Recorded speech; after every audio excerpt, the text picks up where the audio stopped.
Action.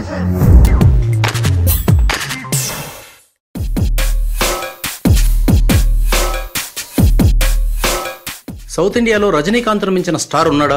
Box office stamina విషయంలో ఆయన ముందు ఎవరూ నిలవజాలరు. కొన్ని విషయాల్లో బాలీవుడ్ సూపర్ స్టార్లు కూడా ఆయన ముందు దిగదుడిపే. అయితే చాలా విషయాల్లో రజనీకాంత్ డామినేషన్ ఉన్న మాట వాస్తవమే కానీ ఒక్క అమెరికా మార్కెట్ విషయంలో మాత్రం తెలుగు హీరోలదే పైచేయి.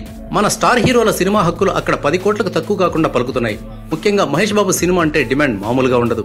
మొన్న బ్రహ్మోత్సవం సినిమా అమెరికా కెనడా హక్కుల్ని ఒక ఆయన 13.5 కోట్లకు కొన్నాడు.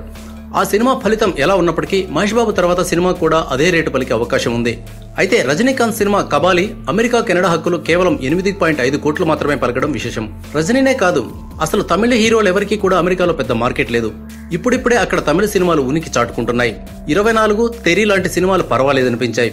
వాటిలో సమంత హీరోయిన్ కావడం కూడా ఒక కారణం. రజనీకి విదేశాల్లో మంచి ఫాలోయింగే ఉంది. కానీ అమెరికాలో మన హీరోలకి రజనీ కంటే ఎక్కువ డిమాండ్ ఉంది.